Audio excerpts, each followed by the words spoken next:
10 number question ये है, why do electrostatic field lines not form closed loops? Close loop ये क्यों नहीं बनाते हैं?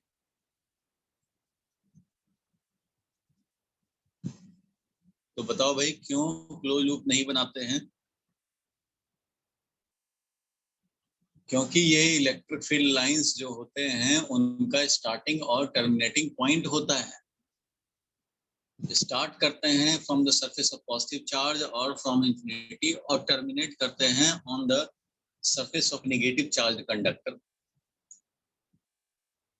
तो क्यों electrostatic field line not form close loop? Close loop का मतलब है जहां स्टार्ट हो वहीं टर्मिनेट हो, मतलब ऐसे है, टर्मिनेट ना तो कोई स्टार्टिंग पॉइंट ना कोई टर्मिनेटिंग पॉइंट। क्लोज लूप का मतलब यही हो गया, कहीं से चले और इस तरह चल रहा है, इसमें से किसी को भी हम लोग स्टार्टिंग और किसी को भी टर्मिनेटिंग पॉइंट असाइन नहीं कर सकते। तो इस कंडीशन में क्लोज लूप बनने का मतलब यही हुआ। क्लोज लूप बनने का मीनिंग यही है, तो यहाँ कोई स्टार्टिंग टर्मिनेटिंग पॉइंट नहीं हो तब ऐसा होगा ना। ये मैग्नेटिक फील्ड में होता है, मैग्नेटिक फील्ड लाइंस क्लोज होते हैं, जो कि हम लोग चैप्टर 5 में देखेंगे। इलेक्ट्रिक फील्ड लाइन ऐसा नहीं होता, क्योंकि देखो भाई, positive charge conductor, negative charge conductor, positive charge conductor के सरफेस से निकलेगा, ये नेगेटिव चार्ज कंडक्टर के सरफेस पे जाकर टर्मिनेट कर रहा है। बीच में अंदर में इलेक्ट्रिक फील्ड लाइन नहीं हो सकते, इसलिए यहाँ पे हम लोग बोल सकते हैं कि एक स्टार्टिंग पॉइंट है जहां से निकल रहा है, ये एक टर्मिनेटिंग पॉइंट है जहां पे ये जाके टर्मिनेट कर जाता है। तो क्लोज लूप कैसे बनेगा? क्लोज लूप तो नहीं बन पाएगा, यहाँ जाकर के यहाँ टर्मिनेट हो गया, वापस तो आया ही नहीं, इसलिए ये क्लोज लूप नहीं बना पा रहा।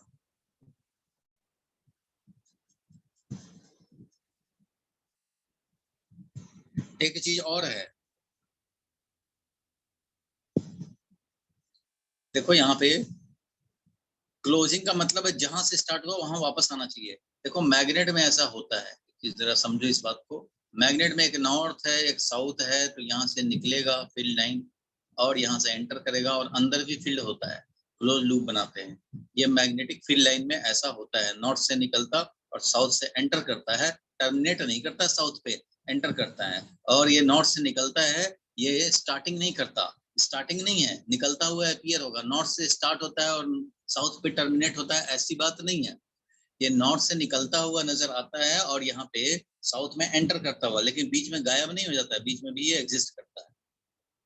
जबकि इसी का काउंटर पार्ट अगर हम लोग इलेक्ट्रिक डाइपोल में देखें, एक पॉजिटिव एक नेगेटिव, तो यहाँ से स्टार्ट होगा यहाँ जाके टर्मिनेट हो जाएगा, यहाँ स्टार्ट होगा यहाँ जाके टर्मिनेट हो जाएगा, यहाँ से स्टार्ट होगा तो यहाँ जाके टर्मिनेट होगा।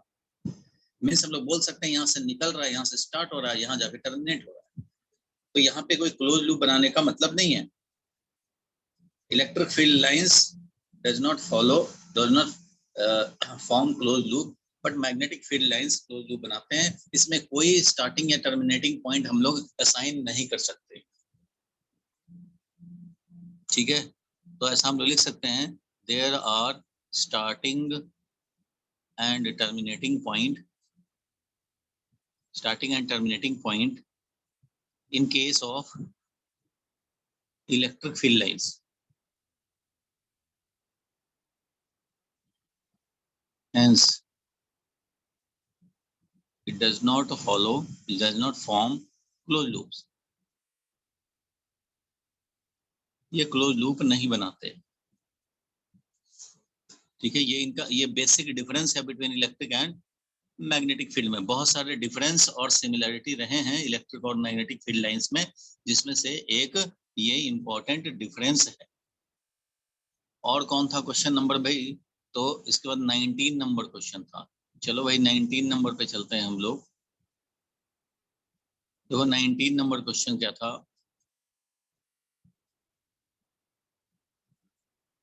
derive an expression, 19 number question, derive an expression for electric field due to dipole of a dipole moment P at a point on its perpendicular bisector. तो भाई परपेंडिकुलर बाइसेक्टर पे इलेक्ट्रिक फील्ड लाइंस, हमें electric field निकालने हैं, तो इसमें कोई बड़ी बात तो है नहीं, ये आराम से हम लोग इसको निकाल सकते हैं। तो भाई कैलकुलेट करो क्या हो जाएगा, ये तो इजीली हम लोग निकाल सकते हैं।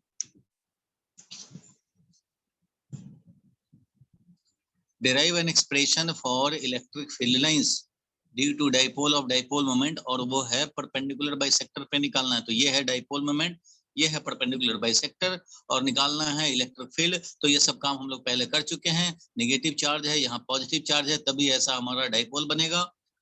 और इस पे हम लोगों ने बहुत पहले ये सब काम किया था।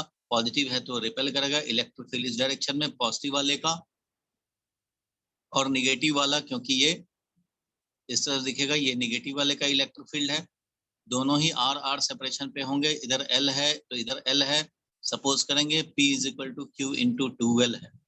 इस तरह से हम लोग इक्वेटोरियल लाइन पे इजिली निकाल सकते हैं। और याद होगा ये सब काम करते थे हम लोग।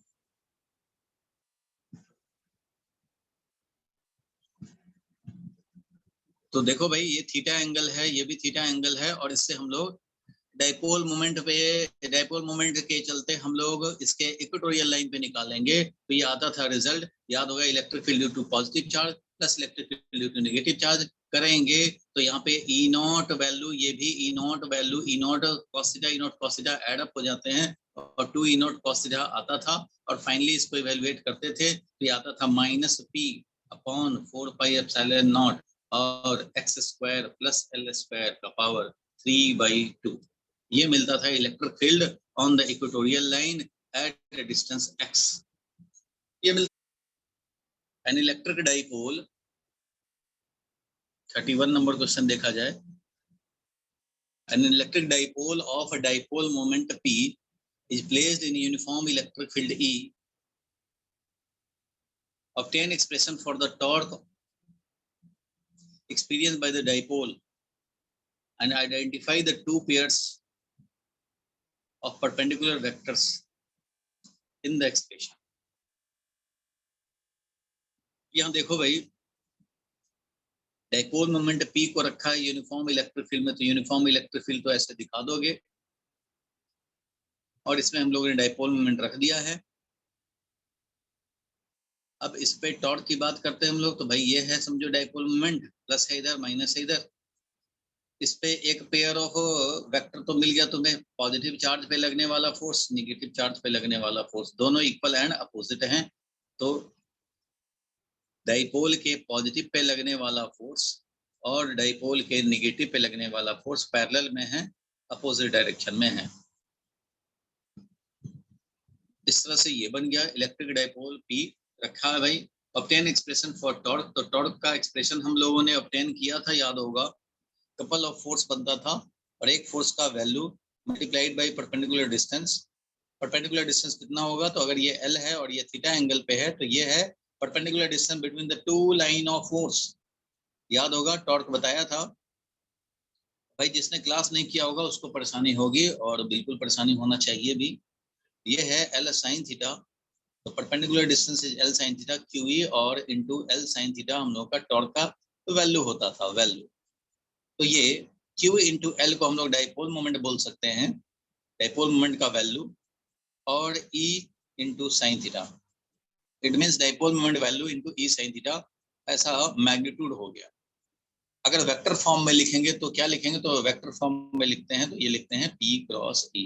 तो ये एक्सप्रेशन हमने डेराइव भी करवाया था, आप नोट भी किए हैं बहुत अच्छे से, तो इसमें कोई परेशानी वाली बात नहीं है।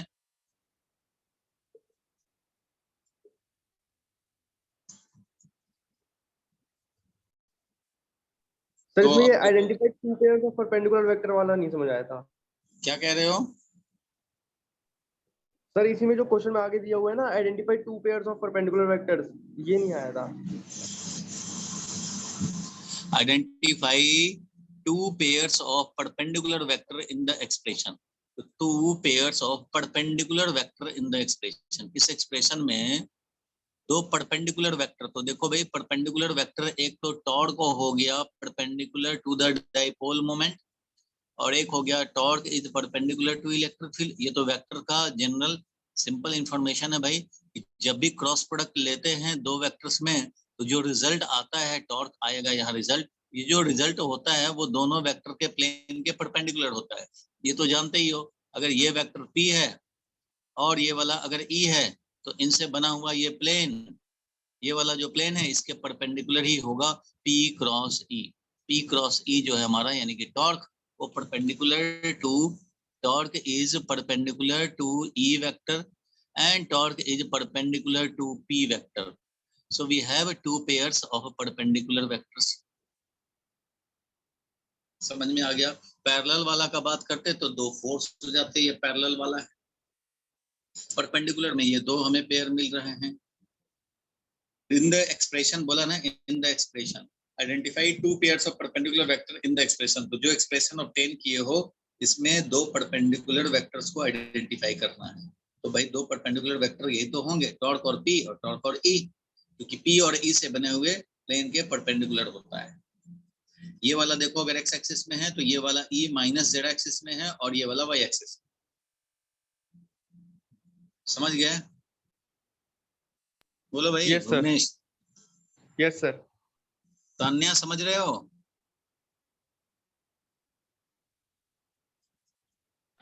Yes sir. समझ रहे हो? तुम्हें फोन करने के लिए बोला था, अभी तक फोन आया नहीं है तुम्हारा। क्लास के बाद करना। चलो नेक्स्ट देखते हैं हम लोग। 31 के बाद 34 नंबर बोल रहे थे। चलो 34 नंबर देखा जाए। 34 नंबर क्वेश्चन देखो, पेज उलट लो। चलो 34 नंबर क्वेश्चन देखते हैं। ये देखो 34 नंबर क्वेश्चन।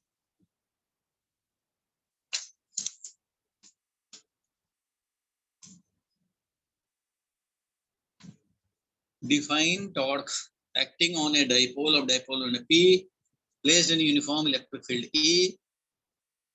ठीक है, express it in vector form and point out the direction along which it acts. किस डायरेक्शन में ये एक्ट करता है भाई? तो टॉर्क तो एक्ट करता है P क्रॉस E के डायरेक्शन में। P क्रॉस E के डायरेक्शन में ये एक्ट करता है, यही हमारा एक्सप्रेशन है। और ये torque perpendicular to both P and E होता है, होगा ही भाई। अगर तुमने ये E इलेक्ट्रिक फील्ड है और डाइपोल मूवमेंट अगर ऐसे है तो ये वाला P डायरेक्शन हुआ और ये वाला E डायरेक्शन हुआ, दोनों के बीच का एंगल थीटा है। ठीक है, तो ऐसे कंडीशन में जब P क्रॉस E करेंगे तो P क्रॉस E करोगे तो ये क्रॉस डायरेक्शन में आएगा टॉर्क।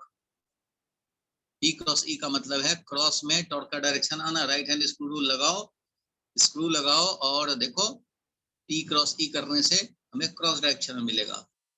और मान लो दूसरा एग्जांपल बताते हैं जो इजीली तुम समझ पाओगे। अगर मान लो मैं P ऐसे रखूं वाई एक्सिस के अलोंग, एक्स एक्सिस के अलोंग इलेक्ट्रिक फील्ड रखूं तो P क्रॉस E किधर हो जाएगा बताओ? इधर हमारा एक्स एक्सिस है, इसका मतलब इधर आई कैप है। इधर वाई एक्सिस है, इधर P रखा है हमने मान लो, तो इधर हमारा जे कैप है। तो बताओ कि हमारा किधर मिलेगा P cross E? P cross E किधर मिलेगा? सर माइनस के कैप।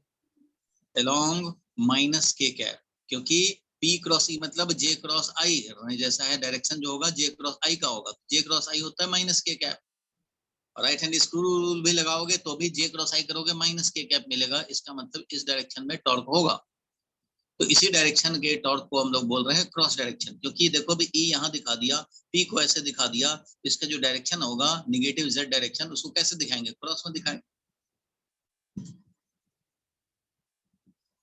तो इस तरह से राइट हैंड स्क्रू रूल सब लोग निकालना जानते हैं, या फिर J क्रॉस I माइनस के कैप भी जानते हैं। तो हम लोगों का जो टॉर्क था वो टॉर्क था, देखो P क्रॉस E करना था। ध्यान से समझना, P क्रॉस E करना था। इस वाले के लिए एग्जांपल लिख रहा हूं। अगर इस वाले के लिए लिखें तो P का वैल्यू है P J कैप।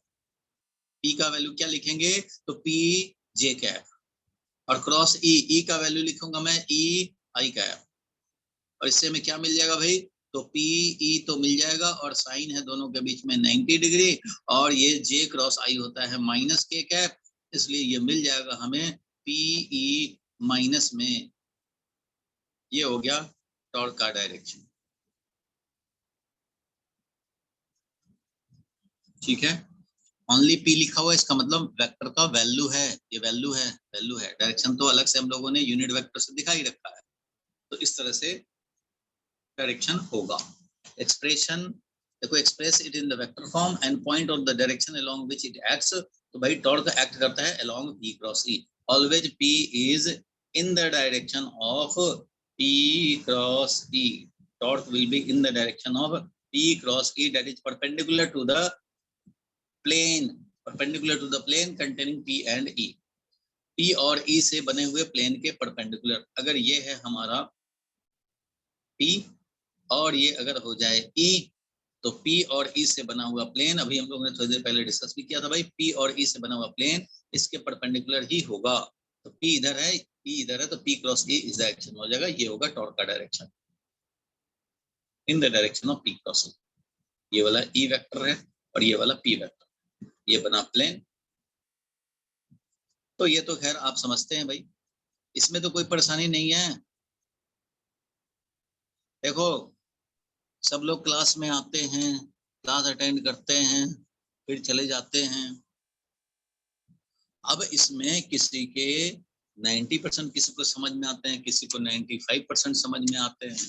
तो भाई वो तुम्हें दिखाने पड़ेंगे। जिसके भी 5% या 7% या 2% नहीं समझ में आते हैं, उसके लिए आप अलग से इंडिविजुअली डाउट डिस्कशन कर सकते हैं ना भाई। अगर ज्यादा डाउट हो गया तो आधा घंटे का जूम पे आ जाओ अकेले, उसमें हम लोग डिस्कस कर ले, या फिर आप व्हाट्सएप पे भेज दो डाउट।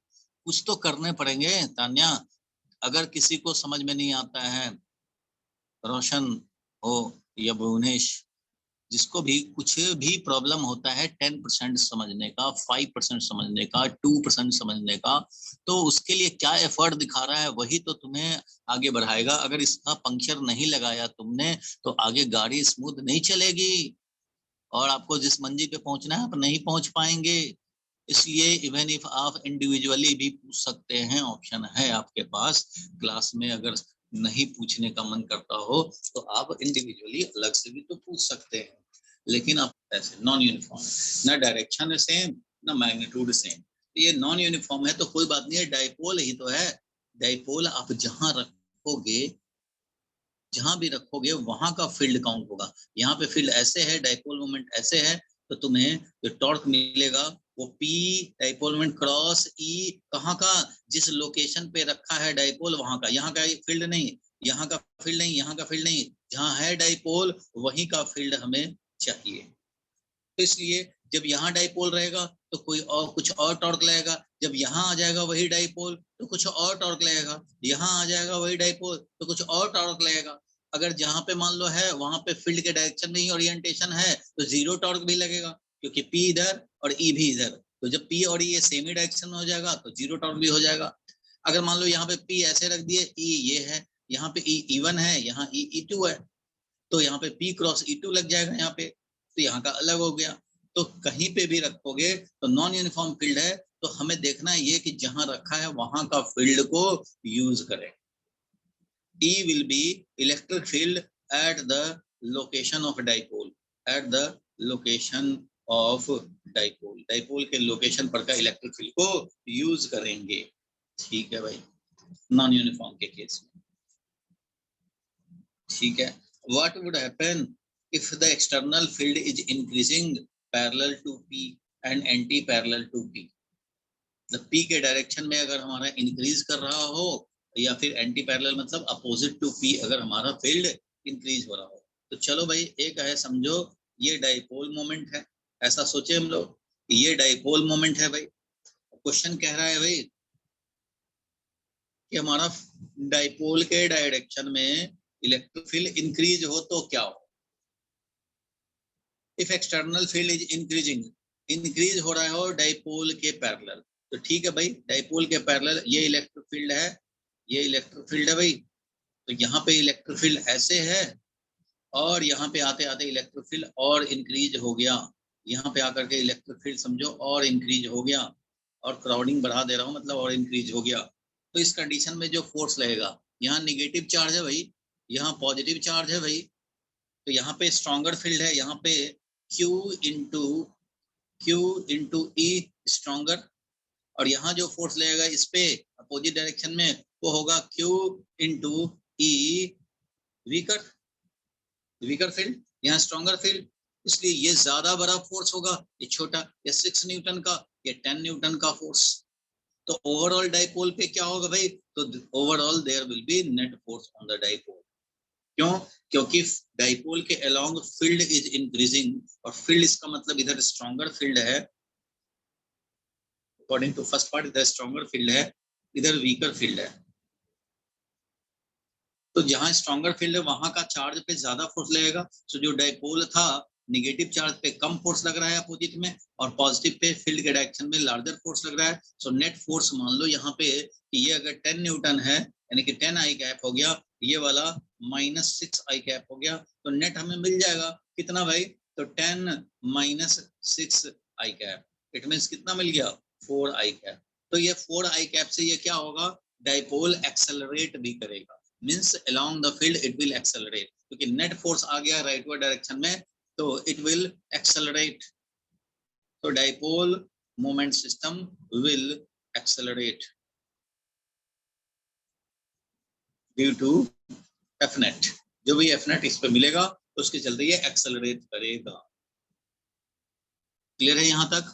दूसरे कंडीशन में क्या कह रहा है भाई, anti parallel to P increase कर रहा है, तो कोई बात नहीं है, एंटी पैरेलल टू पी, मान लो ये पी है, लेकिन हमारा फील्ड जो है वो एंटी पैरेलल टू पी में इंक्रीज कर रहा है, मतलब इस डायरेक्शन में इंक्रीज कर रहा है। तो इस डायरेक्शन में इंक्रीज कर रहा है तो कोई बात नहीं, फील्ड कैसा भी डायरेक्शन में हो सकता है, ऐसे मान लो है फील्ड, मान लो फील्ड ऐसे है, किसी भी डायरेक्शन में ले सकते हैं, लेकिन इस पी के अपोजिट डायरेक्शन में चले तो इंक्रीज हो रहा है, मीन्स यहाँ पे क्राउडिंग ज्यादा बढ़ा दो, समझो क्राउडिंग ज्यादा कर दो, इधर समझो ज्यादा वैल्यू का है फील्ड।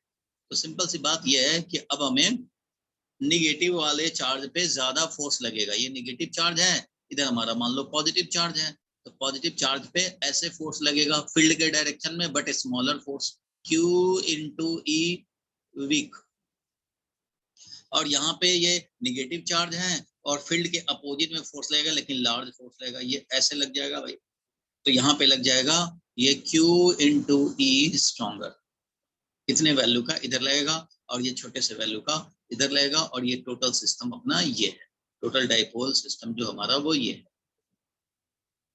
इस तरह से लगेगा। Again we will get net force, again हमारा नेट फोर्स नॉन जीरो होगा, इक्वल तो होगा नहीं, क्योंकि पॉजिटिव पे लगने वाला अलग फोर्स है, नेगेटिव पे लगने वाला अलग, भले ही डायरेक्शन सेम भी हो जाए तो वैल्यू सेम नहीं है, वैल्यू सेम नहीं है, और वैल्यू सेम नहीं है तो नेट फोर्स तो आएगा भाई, नेट फोर्स आएगा तो इट विल एक्सेलरेट, जिधर नेट फोर्स होगा उसके अकॉर्डिंगली एक्सेलरेट होगा। Again dipole moment will accelerate,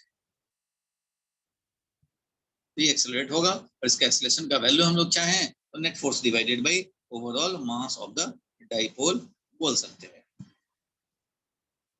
तो ये तो सिंपल सी बात है भाई, कि अगर नॉन यूनिफॉर्म फील्ड होगा, इसमें क्वेश्चन में कहा था कि, हम बोलो सर इसमें क्वेश्चन में टॉर्क का एक्सप्रेशन लिखने के लिए कहा था, तो उसमें थीटा फिर क्या लिखेंगे? टॉर्क का एक्सप्रेशन कहाँ है? टॉर्क का एक्सप्रेशन तो हम लोगों ने लिख लिया, टॉर्क का एक्सप्रेशन बदल नहीं जाएगा, टॉर्क का एक्सप्रेशन हमेशा P क्रॉस E ही रहेगा, P क्रॉस E, और E जो होगा देखो डाइपोल है तो E यहाँ पर, ये आप सोचो कि यहाँ कर लें कि यहाँ कर लें कि यहाँ कर लें कि यहाँ कर लें, तो ऐसे नहीं लेना होता है, डाइपोल एक छोटा सा सिस्टम होता है, और जहां होता है वहां का फील्ड ले लेते हैं, मतलब समझ लो कि अगर तुम्हें ऐसा लग रहा है कि बहुत बड़ा साइज है तो तुम समझ लो कि इन सब का एवरेज फील्ड ले लेंगे, यहाँ मान लो 10 है, यहाँ मान लो 6 है फील्ड, तो उसके हिसाब से यहाँ पे हम लोग कुछ बीच का फील्ड ले लेंगे, क्योंकि ये बड़ा इतना दिखाया है, डाइपोल इतना बड़ा होता थोड़ी है, होगा तो एकदम छोटा सा डाइपोल, वेरी स्मॉल, तो वहां का फील्ड हमें लेना है, वहीं का फील्ड लेना है।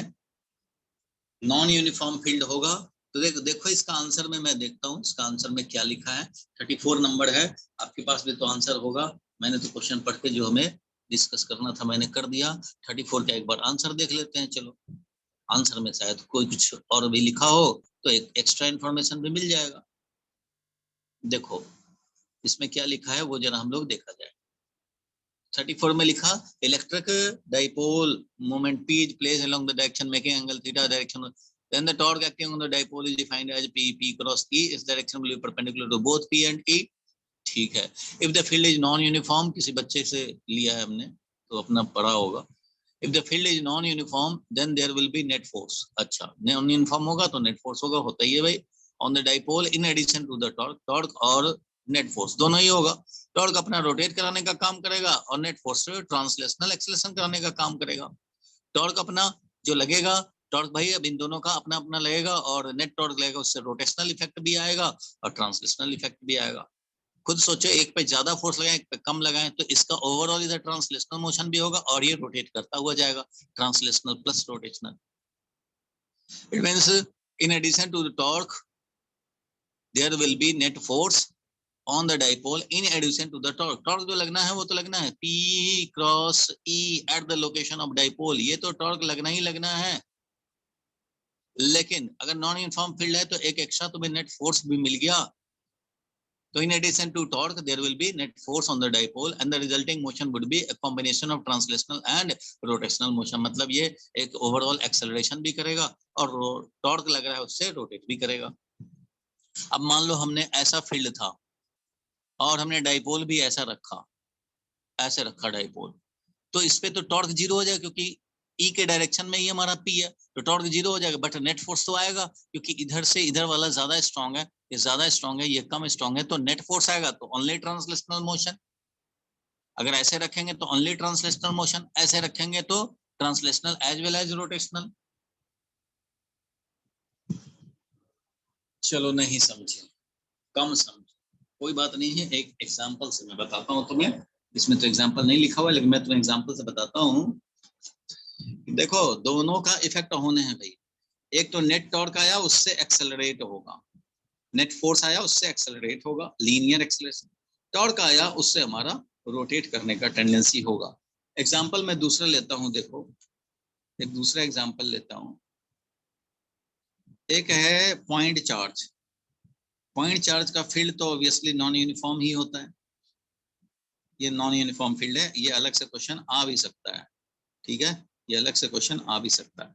अब इस नॉन यूनिफॉर्म फील्ड में आपको पता है field is inversely proportional to R square यहाँ पे होता है। अगर इस डाइपोल की बात करूं, minus Q charge plus Q charge, तो इस पे बताओ नेट फोर्स होगा या नेट टॉर्क होगा या दोनों होगा? इस डाइपोल पे नेट फोर्स होगा, नेट टॉर्क होगा या दोनों ही होगा? सर नेट फोर्स होगा, टॉर्क नहीं होगा। टॉर्क नहीं होगा, क्यों? क्योंकि टॉर्क के लिए तो भाई P और E का डायरेक्शन भी देखना होगा। P उधर ही है, P उधर ही है, E भी उधर ही है, इसलिए थीटा का वैल्यू जीरो हो गया, तो टॉर्क का वैल्यू जीरो हो गया। बट हमारा नेट फोर्स का वैल्यू मिलेगा क्योंकि यहाँ पे स्ट्रॉन्गर फील्ड है, ये ज्यादा फोर्स लगेगा, ये वीकर फील्ड है, यहाँ पे कम फोर्स लगेगा। इसलिए इसका मोशन, रिजल्टिंग मोशन बोले तो क्या होगा, इधर 10 न्यूटन लग रहा है, इधर 6 न्यूटन लग रहा है, तो 4 न्यूटन से ये ऐसे ऐसे एक्सेलरेट करेगा। मींस इसका मोशन कैसा होगा, इसका मोशन जो होगा, समझो कि ये अगर डाइपोल मोमेंट है तो ये ऐसे ऐसे ऐसे ऐसे एक्सेलरेट होगा। लीनियर मोशन ओनली, इस वाले केस में होगा only linear acceleration, no rotational, only linear acceleration, ठीक है, अलोंग द फील्ड। देखो फील्ड के अपोजिट में यहाँ इधर आएगा, फील्ड के अपोजिट में। अब मैं बात करूं कि अगर मैंने ऐसे रखा, अब बोलो क्या होगा इस पे? नेट फोर्स और नेट टॉर्क की बात करें तो अब क्या होगा? दोनों जीरो होंगे या दोनों नॉन जीरो होंगे या एक जीरो एक नॉन जीरो होगा? तो ऐसे कंडीशन में बताओ क्या होगा? इस पे फोर्स लगेगा ऐसे, इस पे फोर्स लगेगा ऐसे, लेकिन ये ज्यादा फोर्स ये कम फोर्स, यही वाला कंडीशन बन गया, समझो ऐसा ही कंडीशन बन गया। तो इसमें देखोगे कि net torque is non zero, net force is non zero, तो इसका मोशन कैसा होगा ये बताओ? इसका मोशन कैसा होगा? तो इसका मोशन होगा कंबाइंड रोटेशनल एंड ट्रांसलेशनल। मतलब ये देख लो, अब इसको मैं इस पेन ड्राइव के हेल्प से बताऊंगा। ये ऐसे रखा हुआ, ये इलेक्ट्रिक फील्ड का डायरेक्शन है, ये डाइपोल मोमेंट रखा है, और इस पे देख रहे हो नेट फोर्स हमारा इस डायरेक्शन में है, क्योंकि ये छोटा फोर्स ये बड़ा फोर्स, तो ये नेट हमारा इस डायरेक्शन में आएगा, और लेकिन ये रोटेट करता हुआ आएगा, क्योंकि देख रहे हो इस पे टॉर्क है ऐसे रोटेट कराने का और लीनियरली ऐसे लाने का, तो इसलिए ये दोनों काम करेगा, ये ऐसे रोटेट भी करेगा और इधर भी आएगा ऐसे। इसको both translational and rotational acceleration होगा। समझ गए? क्लियर है? इस वाले कंडीशन में देखो, ये प्लस है, ये माइनस है, ऐसे में बताओ क्या होगा? नेट टॉर्क की नेट फोर्स? सर दिख नहीं रहा। इस कंडीशन में बताएंगे कि नेट फोर्स होगा या नेट टॉर्क होगा, या दोनों होगा, या दोनों जीरो हो जाएगा? सर दोनों होगा। दोनों होना चाहिए ना। इस पे फोर्स ऐसे लगेगा फील्ड के डायरेक्शन में, फील्ड रेडियली है तो रेडियल लगेगा ऐसे, और इस पे फील्ड ऐसे लगेगा। ये तो देख रहे हो ना, तो ये डायरेक्शन में सेम है, सिर्फ वैल्यू में सेम होगा, क्योंकि यहाँ भी r डिस्टेंस है, यहाँ भी r डिस्टेंस है, फील्ड का वैल्यू सेम है, बट डायरेक्शन डिफरेंट है, और इस तरह से यहाँ पे हमारा काउंटर बैलेंस नहीं होगा, यहाँ पे नेट फोर्स भी आएगा और टॉर्क भी आएगा, और इसलिए again combined rotational and translational motion होगा। Combined rotational and translational motion यहाँ पे होगा, ना डाइपोल प्योर लिनियर मोशन करेगा, ना ही प्योर रोटेशनल करेगा, दोनों का कॉम्बिनेशन करेगा। सो नॉन यूनिफॉर्म फील्ड में तो इस तरह से होगा। अब नॉन यूनिफॉर्म फील्ड है, इसका मतलब ये जरूरी नहीं कि नेट टॉर्क जीरो ही रहे, ऐसा कंडीशन बन गया नॉन यूनिफॉर्म फील्ड में तो नेट टॉर्क जीरो हो गया, नेट टॉर्क जीरो हो गया तो ओनली लीनियर मोशन। इस वाले कंडीशन में हो गया कंबाइंड मोशन।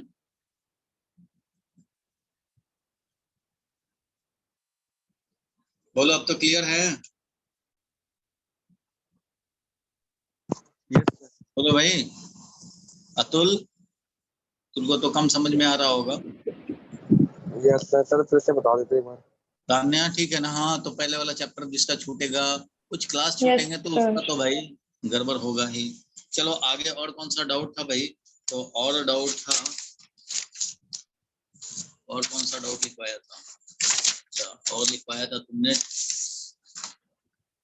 34 के बाद 42 नंबर, तो 42 नंबर देखेंगे।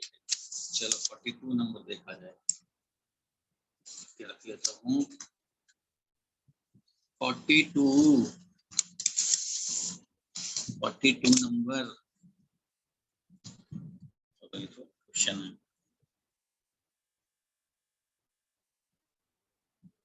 ठीक है 42 नंबर निकाला जाए, तुम्हारे पास भी होगा। ये है 42 नंबर। ये भाई इसका डायग्राम अलग है, क्वेश्चन अलग है, चलो कोई बात नहीं है, हम लोग समझ जाएंगे।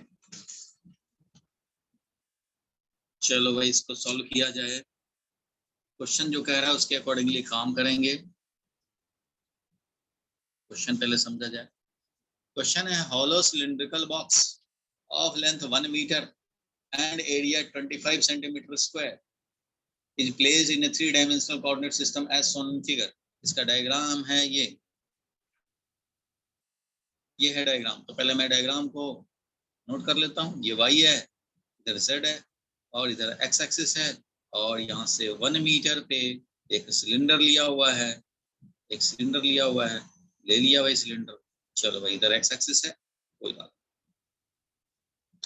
तो इस तरह से ये डायग्राम बना लिया हमने, जो डायग्राम दिया हुआ है। और अब क्वेश्चन की बात करें तो क्वेश्चन ये है इसके सामने, hollow cylindrical box of 1 metre. अच्छा, ये सिलिंड्रिकल बॉक्स जो है ये भी 1 मीटर का ही है, and area of cross section, इसका एरिया ऑफ क्रॉस सेक्शन दिया हुआ है भाई, ये कितना, तो 25 सेंटीमीटर स्क्वायर दिया हुआ है। Placed in a 3-dimensional coordinate system as shown in figure, the electric field in the region is given by, electric field दिया हुआ है कितना भाई, 50x I cap। ठीक है भाई, x is in meter। Find the net flux through the cylinder। Flux through the cylinder बताने हैं, net flux through the cylinder बताने हैं।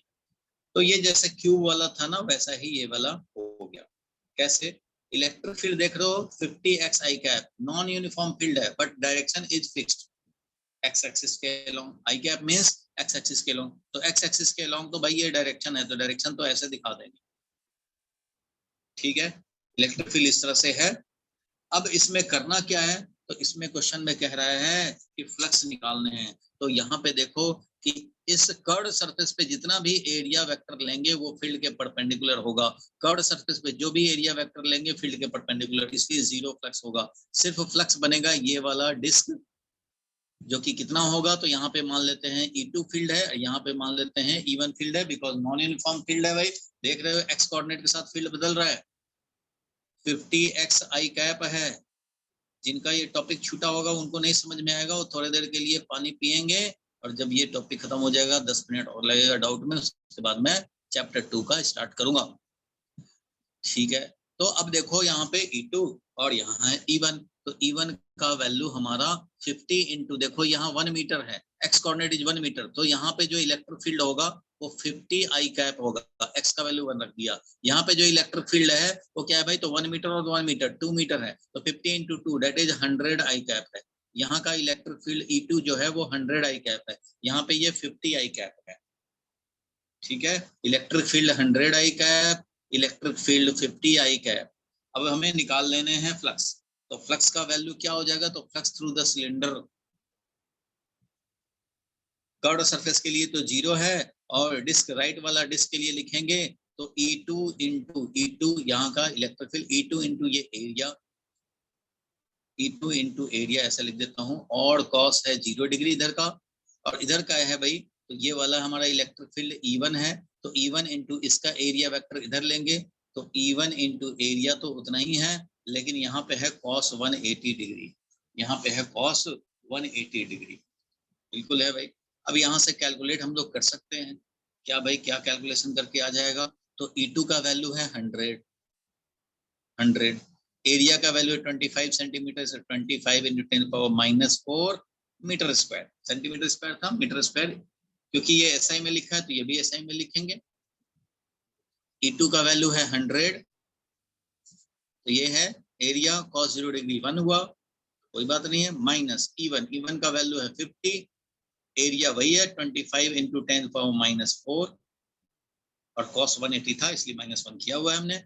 अब यहाँ से कॉमन ले लोगे भाई, कितना, 25 इंटू 10⁻⁴, और ये 100 माइनस 50 हो गया, 50 इंटू 25 इंटू 10⁻⁴, तो वैल्यू कितना हो गया भाई, तो वैल्यू कितना हो गया इसका, तो 5 से करेंगे तो 125 इंटू 10⁻⁻³ कितना हो गया इलेक्ट्रिक फ्लक्स।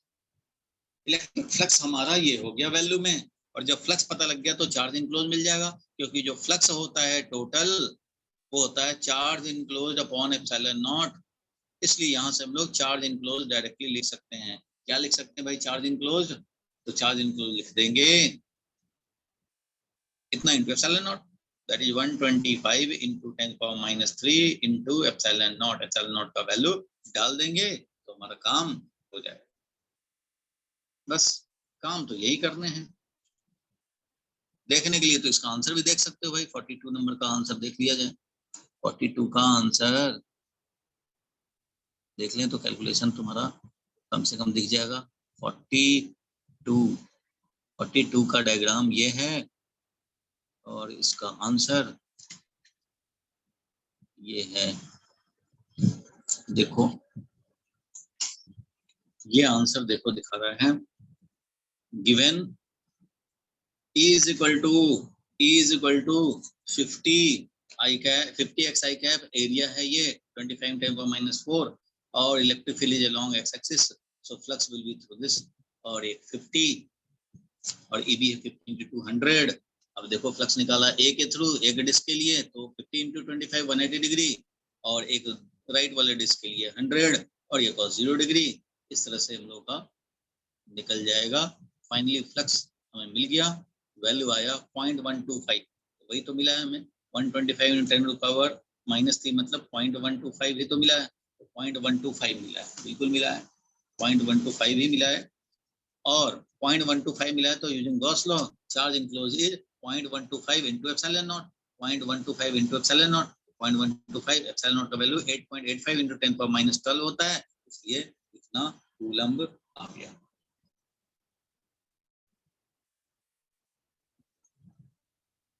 बोलो भाई ठीक है,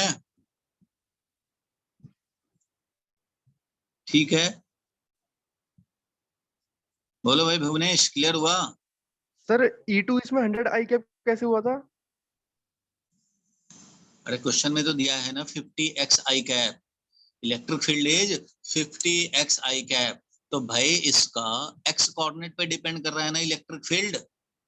जैसे Q वाला एक क्वेश्चन देखा था हम लोगों ने, x कोऑर्डिनेट जितना बढ़ाओगे उतना ज्यादा इलेक्ट्रिक फील्ड बढ़ता जाएगा। अब ये है ऑरिजिन, यहाँ से 1 मीटर पे ये सिलेंडर स्टार्ट होता है और 1 मीटर का ये सिलेंडर है। इसका मतलब इस वाले एरिया में इस वाले पॉइंट्स पे जाना चाहते हो तो x कोऑर्डिनेट इज 1 मीटर ये, और 1 मीटर का सिलेंडर 2 मीटर है। तो यहाँ वाले के लिए इलेक्ट्रिक फील्ड कैलकुलेट करना हो तो x कोऑर्डिनेट तुम्हें 2 रखने पड़ेंगे। तो 50 और 50 इलेक्ट्रिक फील्ड था इंटू x, तो x कोऑर्डिनेट रख दिया हमने इसका 2, तो 50 इंटू 2 आई कैप, 50 इंटू 2 आई कैप, तो मिल गया ना हमें 100 आई कैप। ठीक है। ओके सर, और इवन यहाँ का इलेक्ट्रिक फील्ड निकालोगे इस वाले डिस्क के एरिया में, यहाँ निकालना चाहते हो इलेक्ट्रिक फील्ड, तो भाई यहाँ का एक्स कोऑर्डिनेट तो 1 मीटर है, तो इसलिए E1 का वैल्यू क्या मिला भाई, तो 50 इंटू 1, तो 50 इंटू 1 आई कैप, 50 आई कैप मिल गया, यहाँ 100 आई कैप मिल गया। दोनों जगह फील्ड अलग अलग है भाई, इसलिए यूनिफॉर्म फील्ड नहीं है ये। यूनिफॉर्म होता तो फ्लक्स 0 ही हो जाता। यहाँ पे फील्ड वीक है, 50 आई कैप है, यहाँ पे फील्ड 100 आई कैप। इसलिए देख रहे हो यहाँ पे पॉजिटिव फ्लक्स ज्यादा बन रहे हैं और यहाँ पे नेगेटिव फ्लक्स कम बन रहे हैं, क्योंकि फील्ड ही वीक हो गया। एरिया तो वही है, एरिया तो सेम है, ये वाला एरिया वेक्टर है, यहाँ पे भी ये एरिया वेक्टर है, area is same, field different है। बोलो भाई भुवनेश, क्लियर हुआ? Yes sir clear. किसी और को कोई डाउट है तो बता दे भाई। चलो अब आगे बढ़े हम लोग, ये वाला क्वेश्चन देख लिया, ये डाउट देख लिया, तो अब 45 नंबर था एक क्वेश्चन। 45 नंबर जल्दी से देखा जाए, 45 नंबर, टाइम बहुत निकल जाता है। 45 नंबर क्वेश्चन देखो, ये 45 डाउट अब पूछने का तो है नहीं, क्यों? क्योंकि ये क्वेश्चन करा दिया है मैंने। 45 नंबर जरा एक नजर डालो, पता लग जाएगा तुम्हें। एनसीईआरटी का क्वेश्चन था डिफाइन इलेक्ट्रिक फ्लक्स, तो डिफाइन तो कर लिया है, इट इज स्केलर और वेक्टर तो स्केलर क्वांटिटी है। Charge Q is at distance d/2 distance directly above the centre of A square. तो बताया नहीं था ये कि एक स्क्वायर है, अगर d या 10 सेंटीमीटर का है तो 5 सेंटीमीटर पे रख दिया है। तो इस क्वेश्चन को कैसे करेंगे भाई, तो ये d लेंथ का स्क्वायर है, ये भी d, ये भी d, ये भी d, ये भी d, और इसके सेंटर से d/2 डिस्टेंस पे ये चार्ज रखा है। तो मैंने बताया तो था ऐसा क्वेश्चन को कैसे करेंगे। कैसे करेंगे भाई युवराज बताओ? ऐसे क्वेश्चन को जब ये d/2 डिस्टेंस पे ऊपर चार्ज रखा हुआ है इस स्क्वायर से, तो कैसे बनाएंगे इसको, कैसे सॉल्व करेंगे? क्यूब ड्रॉ कर लेंगे सर, गॉसियन बोलो सरफेस के फॉर्म में। बोलो भाई कैसे सॉल्व करेंगे युवराज? सर क्यूब बना लेंगे पूरा, गॉसियन सरफेस लेट कर देंगे उसे। बिल्कुल एक क्यूब बना लेंगे। देखो d वाला साइड था तो d वाले साइड का ही हमने एक क्यूब बना लिया। क्यूब बनाने से फायदा होगा, याद होगा भुवनेश, ये सब क्यूब बनाते थे हम लोग, और क्यूब बनाने से सेंटर पे आ जाएगा क्योंकि डी साइड का हमारा क्यूब बना है, डी साइड लेंथ है, और ये सेंटर पे आ गया तो फ्लक्स जितना फाई नॉट इससे उतना ही फाई नॉट इससे उतना ही फाई नॉट इससे उतना ही इससे, 6 फेस है, 6 फाई नॉट हो गया total flux, and that will be equal to charge enclosed upon epsilon naught as per Gauss law. तो एक फेस के लिए हमें मिल जाएगा Q अपॉन 6 एप्सिलॉन नॉट, तो यही हो जाएगा इस बॉटम वाला जो हमें चाहिए था, इसी के थ्रू फ्लक्स निकालने थे और वो हमारा निकल गया, Q अपॉन 6 एप्सिलॉन नॉट। ऐसा ही होता है। ठीक है, इसका भी आंसर देखोगे तुम्हें यही मिल जाएगा लॉजिक। 45 के बाद जो क्वेश्चन आ रहा है डाउट में वो है 57 नंबर, यही आज के लिए लास्ट है डाउट। उसके बाद हम लोग शुरू करेंगे चैप्टर 2 का नाम 57। 57 कहाँ गया भाई? 57 ये है 57। तो 50, अरे 2% बचा है इसमें, 50, कोई बात नहीं, 57 2% में काम चल जाएगा। देखो भाई स्टेट गॉस लॉ तो बेकार ही है, गॉस लॉ तो स्टेट हो गया बहुत। A thin straight infinite long conducting wire of linear density lambda तो लीनियर डेंसिटी लैम्डा, इसका कहानी तो हम लोग जानते ही हैं भाई, लैम्डा है लीनियर चार्ज डेंसिटी। ठीक है भाई, ये लॉन्ग वायर है, लीनियर वायर है, lambda is charge per unit length. चलो अब जरा देखा जाए पूछ क्या रहा है भाई। Is enclosed bye a cylindrical surface of radius r and l, the axis coinciding with the length of the wire. ठीक है भाई, इसको हमने इनक्लोज किया एक r रेडियस के सिलेंडर से, तो r रेडियस के सिलेंडर से इनक्लोज कर रहे हो और इसके एक्सिस पे ही ये वायर है, ऐसा क्वेश्चन कह रहा है भाई। जो क्वेश्चन कह रहा है वही काम करेंगे, ये l लेंथ वाला सिलेंडर से हमने इसको कवर किया। ठीक है भाई, अब देखो इसमें आगे क्या कह रहा है भाई, तो आगे कह रहा है ये एक्सिस कोइंसाइडिंग, मतलब जो हमने सिलेंडर लिया उसका एक्सिस कोइंसाइड कर रहा है with the length of the wire. obtain the expression for electric field indicating its direction at the point on the surface of the cylinder। अरे भाई सरफेस ऑफ द सिलेंडर ये तो हम लोगों ने कर रखा है ऑलरेडी, यहाँ पे निकालना हो चाहे यहाँ पे निकालना हो चाहे यहाँ पे निकालना हो, कहीं भी निकालना हो, यहाँ का इलेक्ट्रिक फील्ड का वैल्यू निकालना है। तो ऐसा ही तो लेते थे लीनियर वायर के लिए, अगर r डिस्टेंस पे हमें निकालना हो इलेक्ट्रिक फील्ड तो ऐसा ही तो हमने इस पॉइंट को लेकर के गॉसियन सिलेंडर लेते थे और इसके लिए काम करते थे और गॉस लॉ अप्लाई करते थे, मिल जाता था। यहाँ इलेक्ट्रिक फील्ड का वैल्यू कैलकुलेट कर रहे हैं, क्या करेंगे भाई, तो एक गॉसियन सिलेंडर यही है हमारा, एरिया वेक्टर जिधर है उधर ही फील्ड है, यहाँ का एरिया वेक्टर जिधर है उधर ही फील्ड है, यहाँ पे जो एरिया वेक्टर आएगा उधर ही फील्ड हो जाएगा, यहाँ एरिया वेक्टर जो आएगा उधर ही फील्ड हो जाएगा, वैसे ही इधर का भी जो एरिया वेक्टर होगा उधर ही फील्ड भी हो जाएगा। बताया तो था इसको हम लोगों ने, डिस्कस भी हुआ था ये, इसलिए यहाँ पे अब हम लोग गॉस लॉ अप्लाई करेंगे। E dot ds is equal to 1 upon epsilon naught times charge enclosed, ये गॉस लॉ का एप्लीकेशन नंबर 3 है।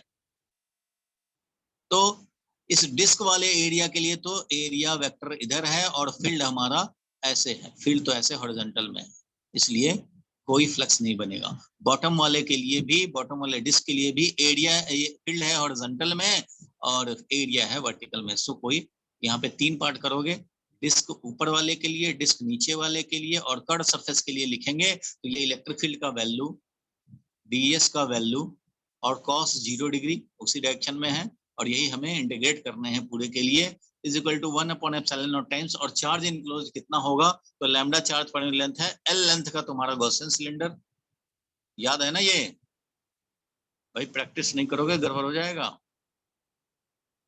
बोलो ठीक है यहाँ तक, ये E का वैल्यू निकालना चाहते थे, ds करोगे तो total surface area of the cylinder 2 pi r into, बोलो भाई युवराज कितना लिखें, 2 पाई RH, 2 पाई r, अरे ds पूरा ऐड करोगे, कर्ड सिलेंडर का एरिया, H कर्ड बोल रहा हूँ surface sir, of the cylinder का एरिया कितना, height 2 pi r into height कितना l है, is equal to lambda l upon epsilon naught, ऐसा याद है ना ये सब। और इससे हमें मिल गया l कैंसिल हो गया और इलेक्ट्रिक फील्ड का वैल्यू मिला था lambda upon 2 pi epsilon naught r। Electric field inversely proportional to r due to linear charge, और इसको ग्राफ से दिखाते थे तो ऐसा दिखाते थे भाई, वायर के अंदर, वायर का मान लो इसका कुछ सिलेंड्रिकल अगर वायर है तो इसके अंदर तो भाई कुछ तो रेडियस है, तो उस रेडियस के अंदर में कंडक्टर के अंदर तो कोई फील्ड होता नहीं है, इसलिए अंदर में 0 रहेगा फील्ड और बाहर में हमारा इस तरह से इनवर्सली प्रोपोर्शनल टू r रहेगा, अंदर का फील्ड है 0। अगर इसका r रेडियस है तो कोई बात नहीं है, अगर वायर का रेडियस को नेग्लेक्ट करेंगे तो डायरेक्ट ऐसे ही दिखा देंगे। सरफेस पे कितना होगा तो सरफेस पे होता है सिग्मा अपॉन, कोई भी कंडक्टिंग सरफेस पे सिग्मा अपॉन एप्सिलॉन नॉट होता है इलेक्ट्रिक फील्ड। तो खैर सिग्मा यहाँ पे नहीं दिया हुआ है इसलिए यहाँ सरफेस की बात नहीं किया जा रहा है, अभी हमें सिर्फ वायर दिया हुआ है तो वायर वाले में ऐसा ग्राफ नहीं दिखाएंगे, सिंपली ऐसे ग्राफ दिखाएंगे, सिंपली ऐसे ग्राफ दिखा देंगे। ठीक है, तो इस तरह से ये डाउट वाले खत्म हुए। अब हम लोग चलें वापस आ जाएं इलेक्ट्रिक पोटेंशियल पे, इलेक्ट्रिक पोटेंशियल पे चलते हैं भाई। और इलेक्ट्रिक पोटेंशियल वाला टॉपिक में हम लोग इक्विपोटेंशियल सरफेस डिस्कस किए थे लास्ट क्लास में, थोड़ा सा याद है ना भाई, क्लास छूटता है तो उसके लिए तो भाई देखो क्लास नोट्स भी तुम्हें सेंड करते हैं, वीडियो भी सेंड कर देते हैं, फिर भी अगर किसी का छूटे और उसको प्रॉब्लम हो रही है तो सबसे बड़ा गलती उसी का है, क्योंकि हम लोग हेल्प करने के लिए तैयार हैं, लेकिन आप अगर खुद का हेल्प नहीं करना चाहेंगे तो कोई आपका हेल्प नहीं कर सकता। इक्विपोटेंशियल सरफेस हुआ था, लेकिन एक क्वेश्चन इक्विपोटेंशियल सरफेस हम लोगों ने किया था, इसके बाद हम लोगों को पढ़ने थे relation between field and potential, relation between electric field intensity and potential. ये आज के लिए टॉपिक हमने डिसाइड किया था, बट अभी मुझे याद आया कि एक छोटा सा पोटेंशियल निकालने पे और क्वेश्चन इस टाइप के क्वेश्चन भी आते हैं, इसलिए इसको जरा एक बार देख लिया जाए, उसके बाद इस पे चलेंगे। लिखो फाइंड पोटेंशियल, क्वेश्चन लिखो भाई, find potential due to charged sphere of radius, जिसका जो छूटा हो उसको चाहे तो वीडियो से कवर कर ले, वीडियो में परेशानी हो, नहीं मिल रहा हो तो मुझे फोन करे, वीडियो से नहीं कवर पा रहा है, अरे कुछ प्रॉब्लम, जो भी प्रॉब्लम है फोन करो, मैं सॉल्यूशन दूंगा ना, मैं सब चीज का सॉल्यूशन दूंगा तुम्हें फिजिक्स रिलेटेड। लेकिन तुम खुद नहीं चाहोगे तो कहाँ से होगा। अतुल तुम भी फोन करने में कंजूसी रखते हो, तान्या तुम्हें भी बोला था फोन करने में भी कंजूसी आप लोग रखेंगे तो आपका कोई हेल्प नहीं कर सकता। करना तो होगा आपको ही, ये नहीं कि आप अच्छा यहाँ कम समझ में आ रहा है वहां कम समझ में आ रहा है, ये सब करना ये सब बहाने हैं। ठीक है, तो टीचर आपको तैयार है और हेल्प करने को तैयार है, हर तरह से तैयार है, तो फिर आपकी गलती है अगर आप उसका यूज नहीं कर पा रहे। यही यूज करके कोई टॉपर बनता है और यही यूज करके आप अपने आप को खो रहे हो तो फिर गलत है भाई।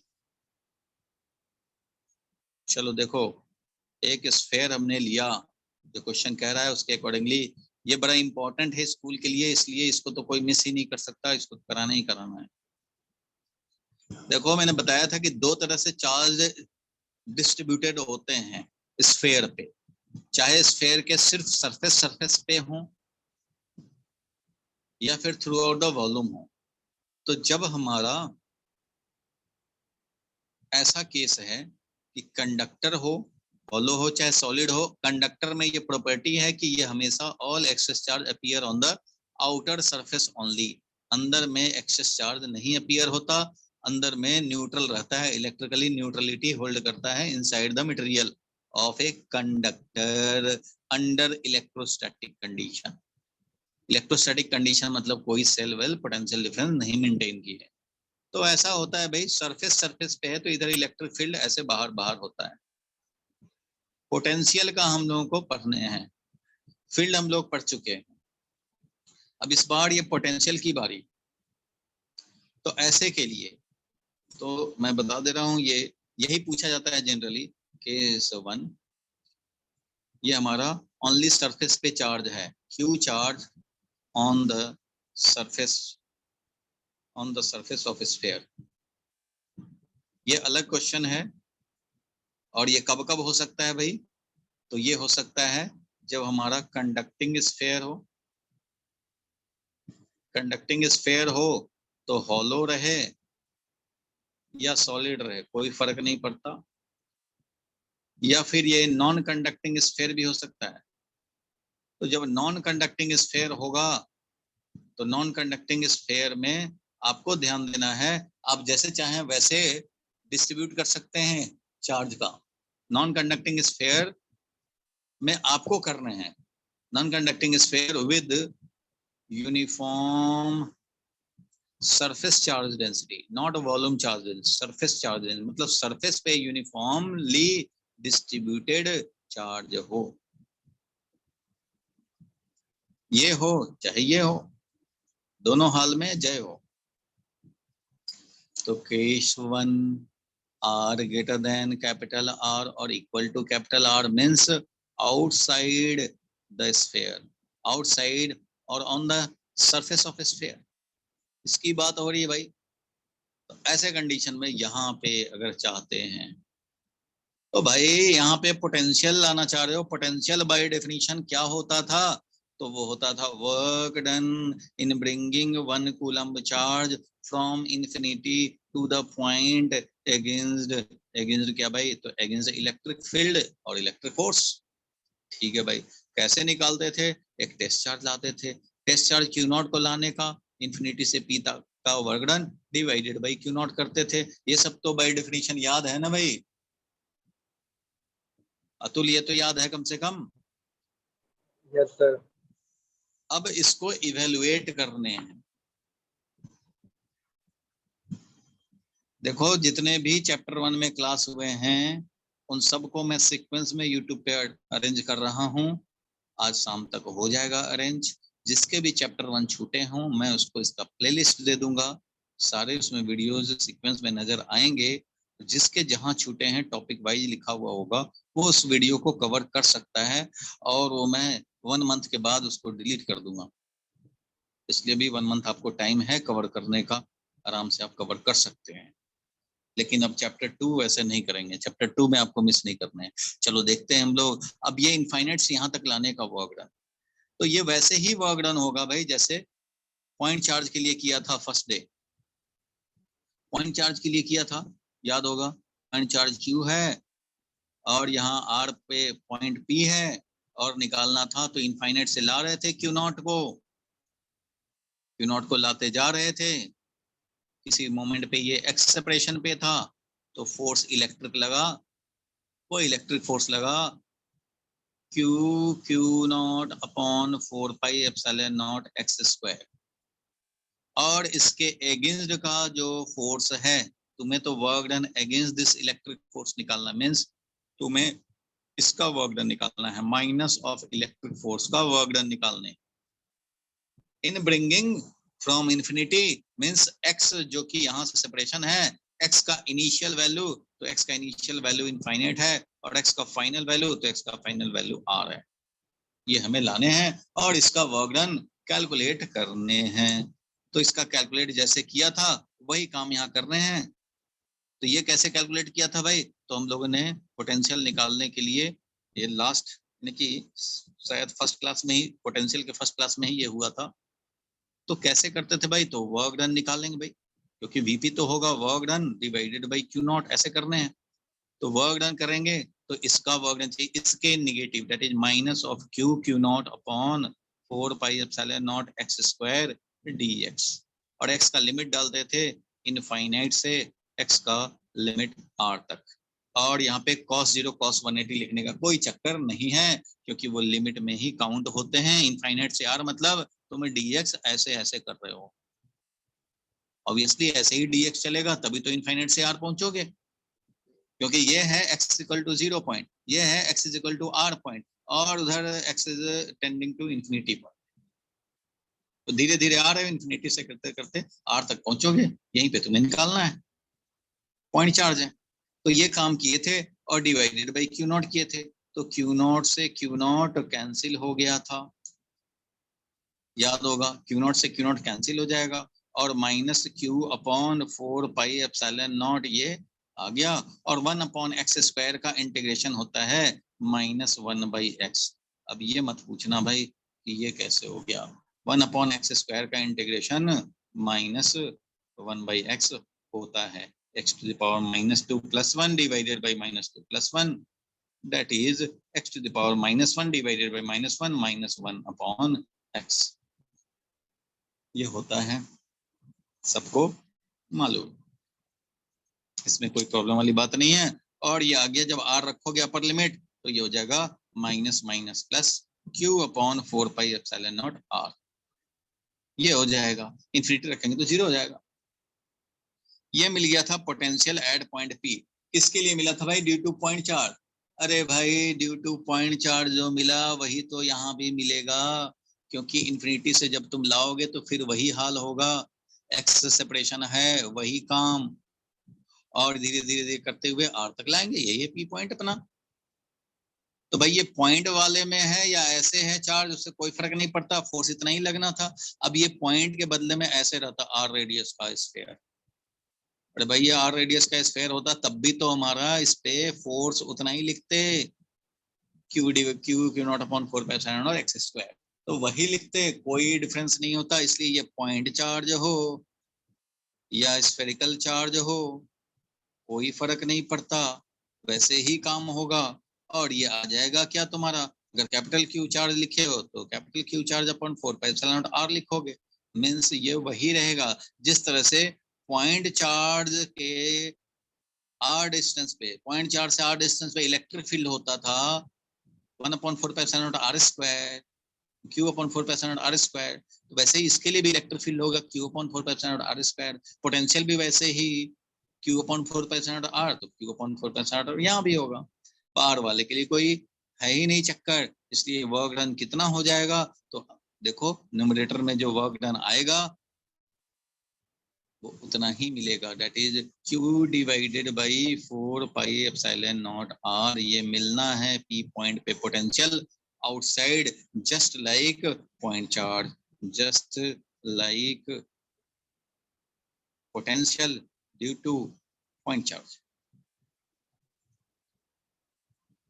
ये वही है, इसलिए मैं अलग से इसको हाईलाइट करके दिखाना ही नहीं चाहता।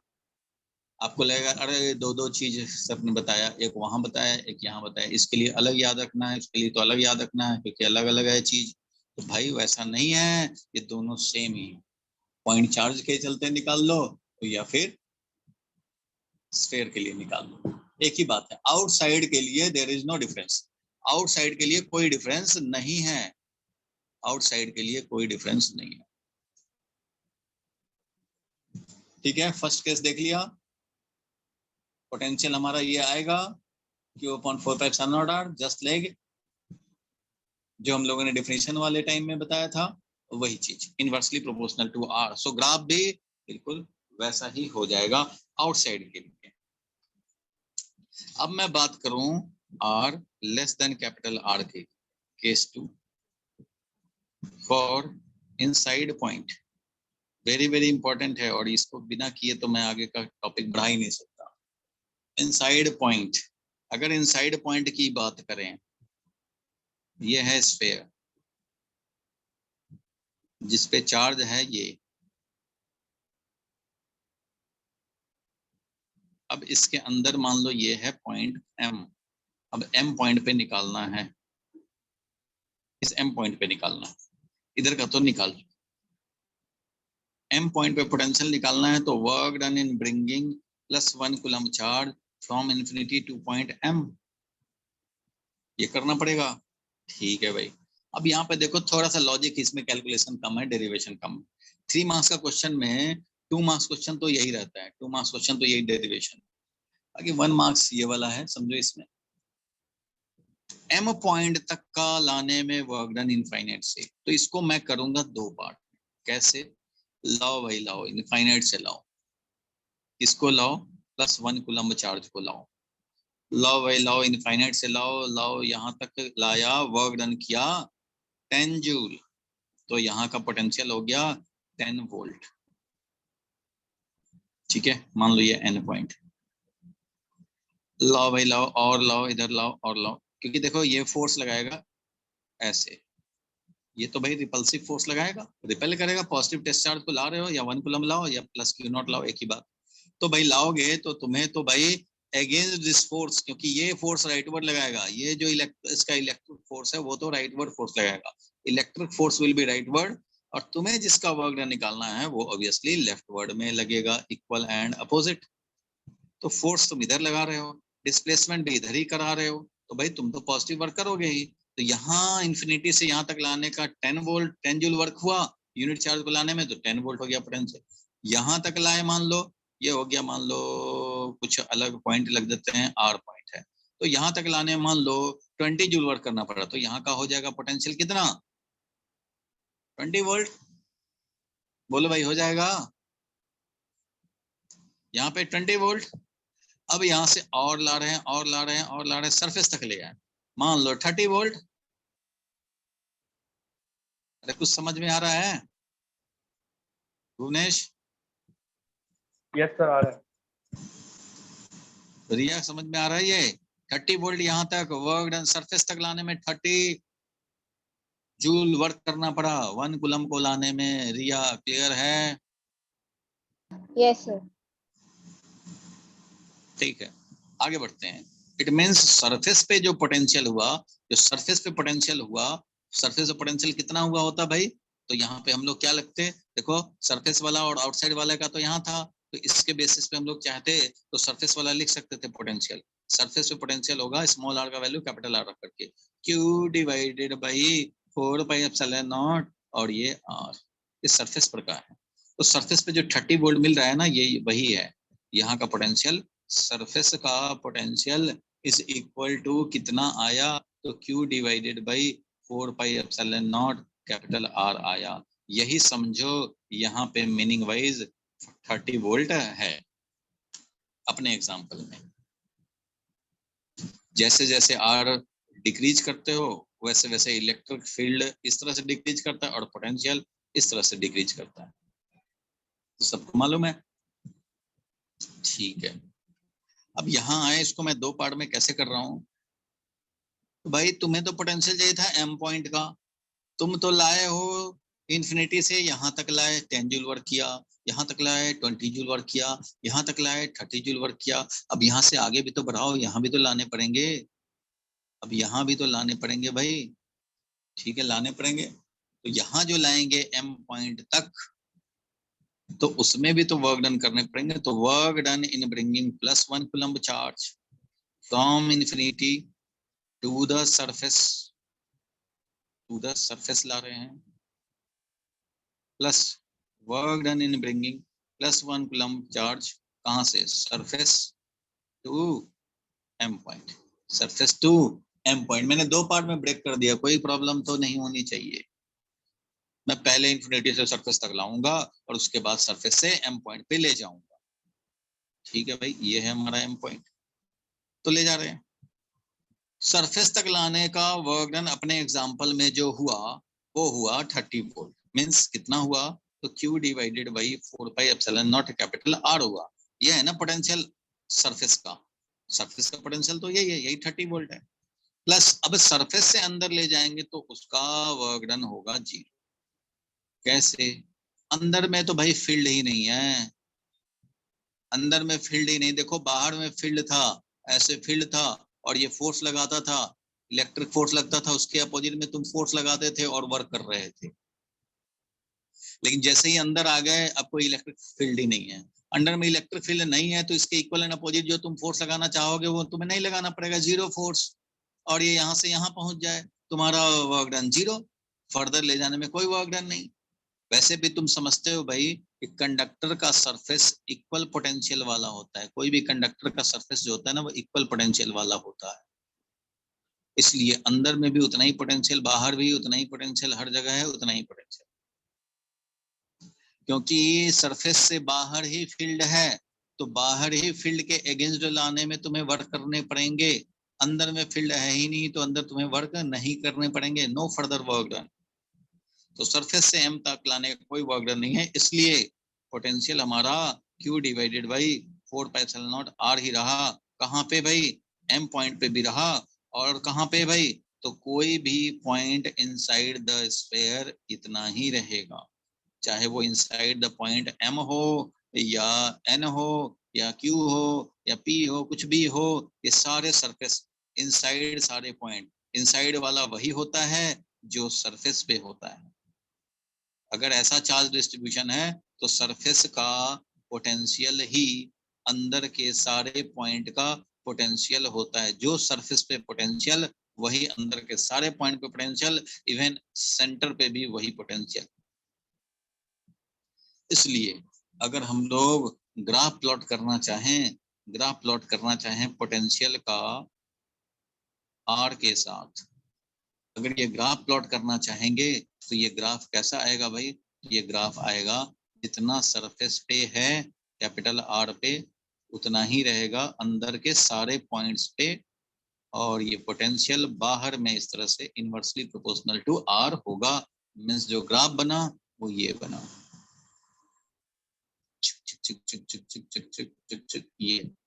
ये यहाँ पे अंदर में कांस्टेंट है, अंदर में कांस्टेंट है, जो पोटेंशियल है Q डिवाइडेड बाई 4πε0 R वही रहेगा,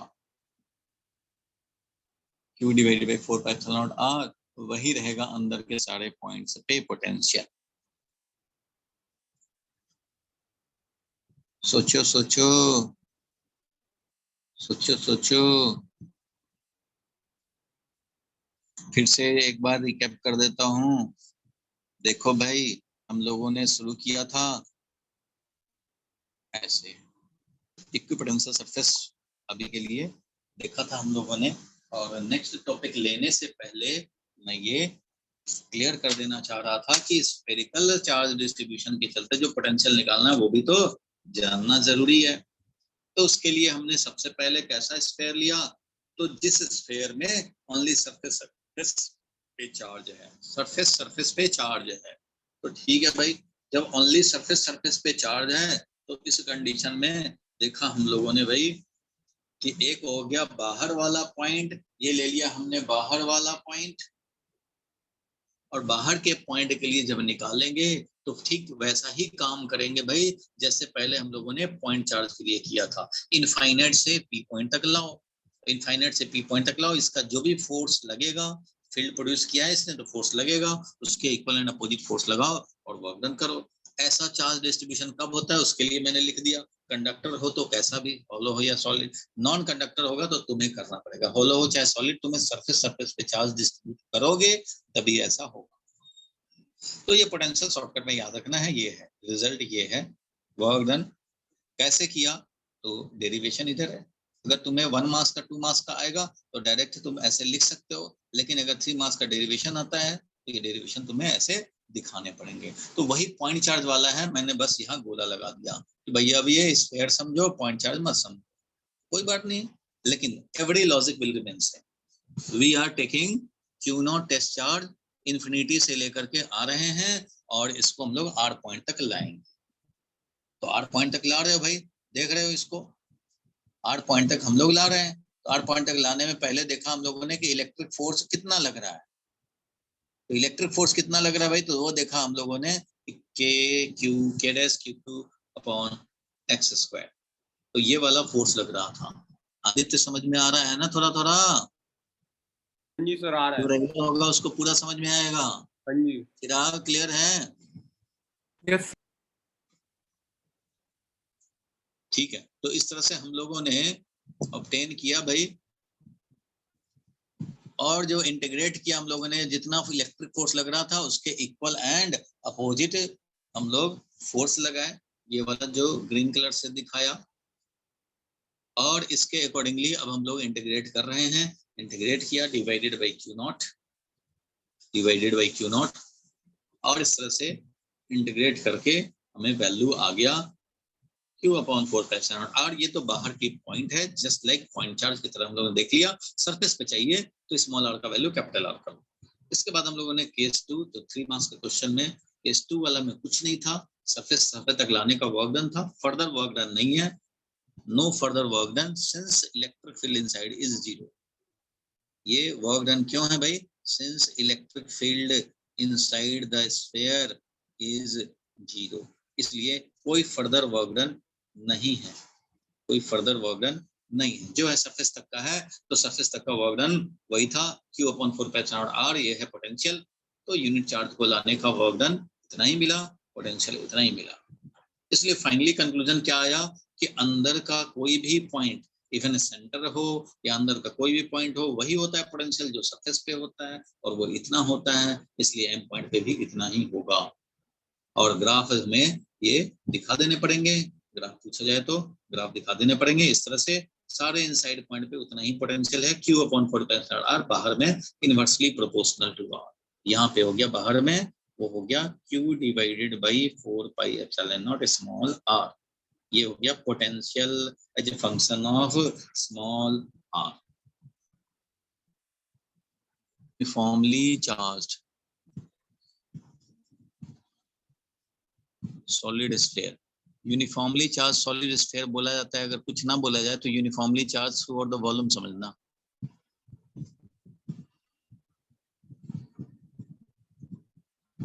थ्रू आउट द वॉल्यूम मतलब हम लोग यहाँ पे चार्ज का जो डेंसिटी लेंगे वो वॉल्यूम वाला लेंगे, रो। मतलब एक स्फीयर है, एक स्फीयर है जिसमें हम लोग रो है चार्ज डेंसिटी, और ये यूनिफॉर्मली चार्ज है।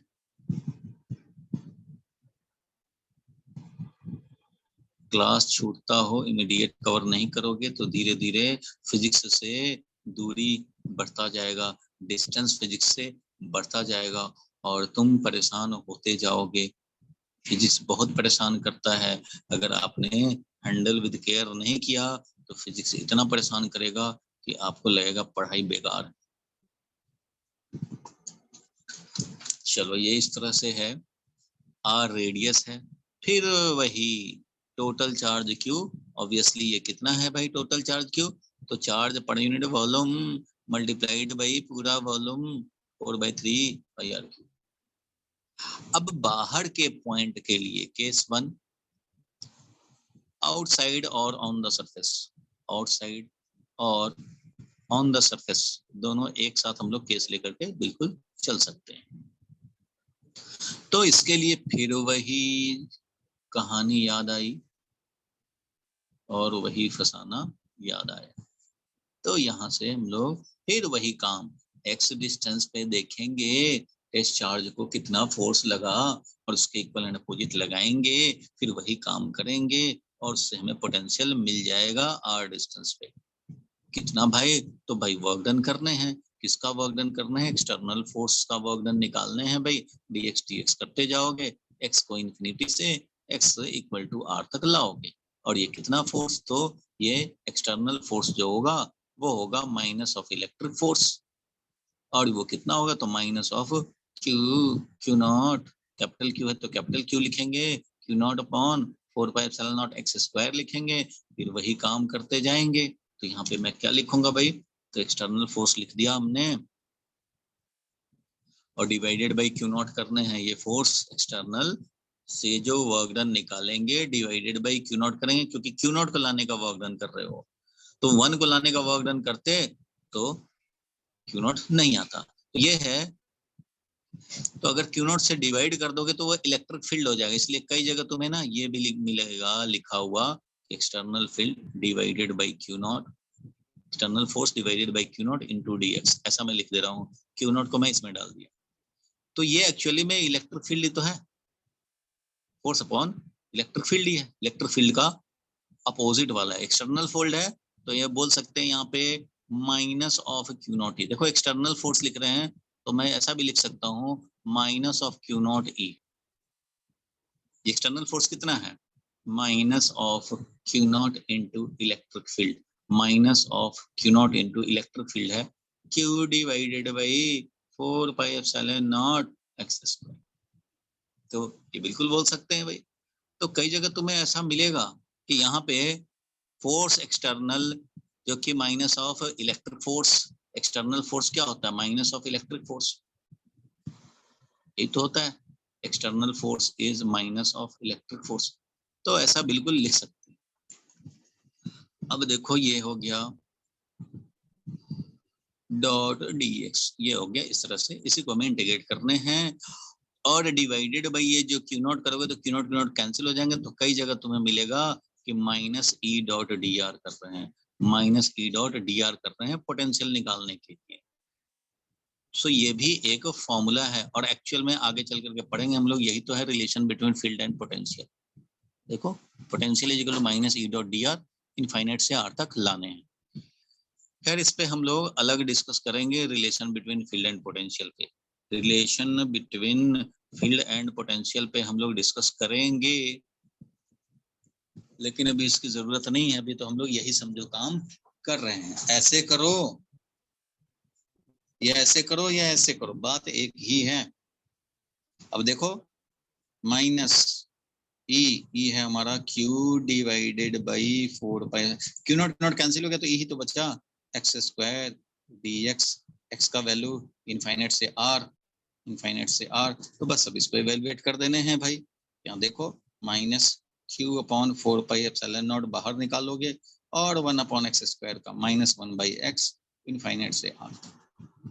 अब इससे इंटीग्रेट किया तो ये क्या मिला भाई, तो क्यू डिवाइडेड बाई, चलो माइनस की एक स्टेप और बढ़ा लेते हैं, ये हो गया माइनस 1/r, पहले अपर लिमिट रखा फिर लोअर लिमिट रखा, लोअर लिमिट तो शहीद हो गया, ये मिल गया तुम्हें q डिवाइडेड बाई 4πε0 r, यही तो होता है आउटसाइड पॉइंट के लिए रिजल्ट, और इससे हम लोग चाहें तो सरफेस पे भी पोटेंशियल बता सकते हैं। वो कितना हो जाएगा भाई, तो स्मॉल आर का वैल्यू कैपिटल आर रख दो, स्मॉल आर का वैल्यू कैपिटल आर रख दो, तो सरफेस पे पोटेंशियल मिल जाएगा 4πε0 कैपिटल आर। ये पोटेंशियल हो जाएगा सरफेस पे। बोलो भाई, यहाँ तक क्लियर है? फिर से देख जाओ, हम लोगों ने स्टार्ट किया कि हमें भाई पोटेंशियल निकालना है आउटसाइड के लिए। पहले तो हम लोग आउटसाइड के लिए निकाल रहे हैं, तो आउटसाइड वाला के लिए देखा हम लोगों ने। तो आउटसाइड वाले के लिए एक्सटर्नल फोर्स का वर्क डन इन्फिनिटी से आर तक लाने हैं, डिवाइडेड बाई क्यू नॉट करने हैं। तो मैंने इसे देख के थोड़ा सा तुम्हें एक्सपेंड कर दिया, ताकि तुम्हें पता लगे कि हर बार यही करना जरूरी नहीं है। बुक में देखोगे तो कई बार तुम्हें सीधा लिखेगा -E.dr, कहाँ से आया? तो भाई यही है, वर्क डन कर रहे हैं डिवाइडेड बाई क्यू नॉट, क्योंकि पोटेंशियल जो निकालते थे यही तो काम करते थे, work done divided by Q not. Infinity से हमें उस पॉइंट तक लाने होते थे, यही होता था पी पॉइंट के पोटेंशियल के लिए बाय डेफिनेशन। अब इसके लिए यही काम किया हमने, एक्सटर्नल फोर्स का वर्क डन निकालना है। एक्सटर्नल फोर्स कितना होता है भाई? माइनस ऑफ इलेक्ट्रिक फोर्स होता है। तो external force upon Q not यही करने हैं, इस क्यू नॉट को अंदर ले लिया समझो, external force minus Q naught E divided by Q not करेंगे। तो इससे क्या मिला? क्यू नॉट कैंसिल हो गया, -E.dr मिल गया। जब -E.dr मिल गया तो ये भी एक रिलेशन की तरह ये काम करता है, और यही आगे चल करके हम लोग देखेंगे कि ये एक रिलेशन है। किसी भी पॉइंट पे पोटेंशियल निकालना हो तो इन्फिनिटी से ला रहे हो, आर तक लाए और -E.dr कर रहे हैं। वही काम किया हमने, -E.dx और इन्फिनिटी। dx में x का जो लिमिट डाल रहे हैं उसी से अपना पता लग रहा है कि dx किधर जा रहा है, राइटवर्ड जा रहा है कि लेफ्टवर्ड जा रहा है, अपने आप क्लियर हो जाएगा। बस इवेलुएट कर देने हैं और पोटेंशियल हमें मिल गया। और जब आउटसाइड मिल गया तो सरफेस पे भी मिल गया, तो सरफेस पे पोटेंशियल का पता लग गया हमें। बोलो ठीक है यहाँ तक? बोलो भाई भुवनेश। इसके अंदर Q की वैल्यू पुट नहीं करनी है अभी, क्यू की वैल्यू क्योंकि हमने रो इंटू 4/3πr³ लिखा हुआ है। हाँ, रखना चाहो रख सकते हो, नहीं रखना चाहो छोड़ सकते हो, उसमें कोई बात नहीं। ये तो एक्सप्रेशन एक बार आ गया, पोटेंशियल हो गया ये, तो क्यू का वैल्यू तुम चाहो तो लिखना लिख सकते हो 4/3πr³। लेकिन ये और थोड़ा सिंपल आए तब ना लिखने का फायदा है। ये आर अलग है, ये आर अलग है,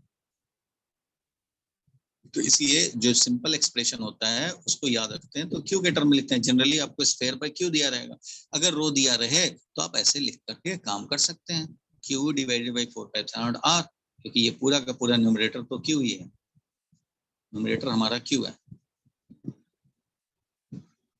तो ये एक्सप्रेशन सिंपल है, इसको याद रखते हैं। रो के टर्म में लिखना हो वो तो एनी टाइम लिख सकते हो भाई। ये हो गया बात आउटसाइड के लिए। बोलो युवराज क्या कह रहे हो?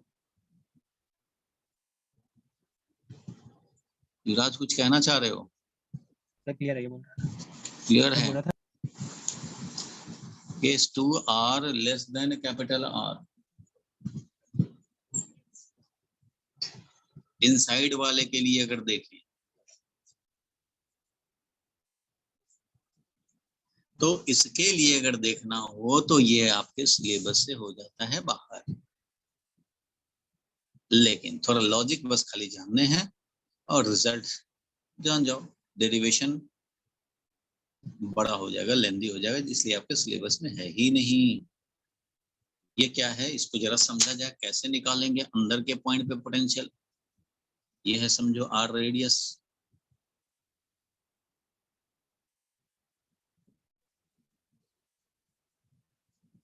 अब देखो कैसे होगा भाई ये। तो तुम्हें इन्फिनिटी से ला रहे हैं 10 जूल वर्क हुआ, 10 वोल्ट बन गया, यहाँ तक लाए। देखो किसके अगेंस्ट लाए, इस वाला इलेक्ट्रिक फील्ड, ये जो इलेक्ट्रिक फील्ड है इसने इलेक्ट्रिक फील्ड प्रोड्यूस कर रखा है भाई। अब कहीं भी तुम देखते हो तो कोई भी चार्ज ला रहे हो, चाहे तुम टेस्ट चार्ज Q0 ला रहे हो या 1 कूलम ला रहे हो, ये इलेक्ट्रिक फोर्स तो राइट वर्ड लगेगा और ये तुम्हारा लेफ्ट वर्ड लगाओगे तुम, यही एक्सटर्नल फोर्स का तो वर्क डन चाहिए। डिस्प्लेसमेंट इनफाइनाइट से ला रहे हो इधर, तो यही तो डिस्प्लेसमेंट है, इसलिए तुम पॉजिटिव वर्क करोगे। Work is positive, work done by external agent is positive. बोलो ठीक है, एक्सटर्नल एजेंट का वर्क डन तो पॉजिटिव होगा। तो अभी 10 जूल हुआ है पॉजिटिव, इसका यहाँ तक आए तो 20 जूल हो गया, तो यहाँ 20 वोल्ट हो जाएगा पोटेंशियल, यहाँ आएंगे तो 30 वोल्ट हो गया पोटेंशियल। बोलो ठीक है, 30 वोल्ट हो गया। अब यही अगर हमारा ओनली सरफेस पे था, पहले वाला केस जब ओनली सरफेस पे था चार्ज, तो सिर्फ बाहर बाहर होता था, इधर ही फोर्स लगता था 20 वोल्ट, 25 वोल्ट, 30 वोल्ट, इसके आगे इलेक्ट्रिक फील्ड जीरो रहता था, इसलिए पोटेंशियल सेम रह जाता था। अंदर के किसी भी पॉइंट के लिए पोटेंशियल सेम रहे, नो वर्क डन। यहाँ से यहाँ ले जाने का वर्क डन जीरो होता था, सरफेस तक का लाने का वर्क डन होता था। लेकिन यहाँ पे क्या होगा कि यहाँ अंदर भी फील्ड है, बाहर भी फील्ड है, क्योंकि याद होगा अगर फील्ड को पहचानते हो तो इस वाले के लिए हम लोगों ने फील्ड 1-2 क्लास पहले ही किया था कि अंदर में लीनियर होता है, बाहर में ऐसा वाला field, rho upon 3 epsilon naught into R होता था ना, ये rho upon 3 epsilon naught into R, यहाँ लीनियर होता था। तो अंदर में फील्ड लीनियरली बढ़ता है, इसलिए अंदर में फील्ड है, ये नहीं सोचना है कि अंदर में फील्ड नहीं है, अंदर में भी फील्ड है।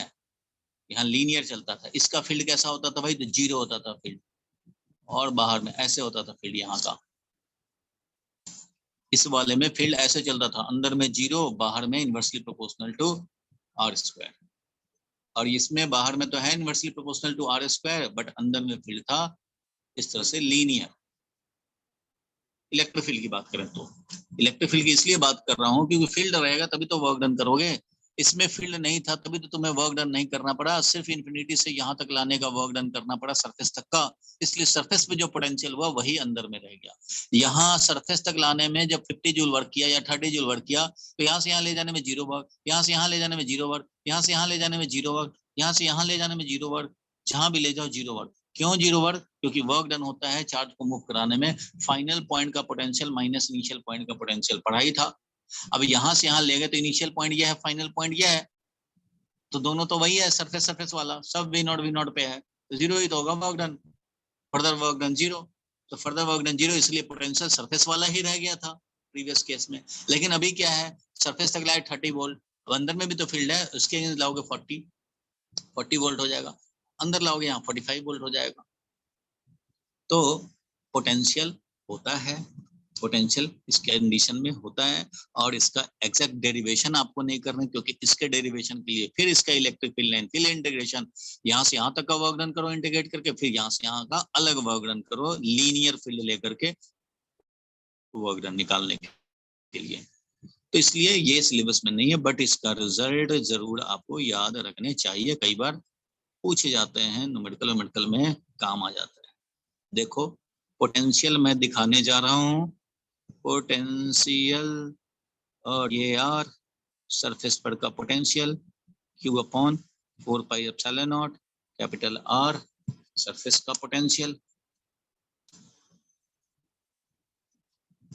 नहीं दिखता है तो बोलते भी नहीं हो, ठीक है, चलो यहाँ तक का ये बात हुआ।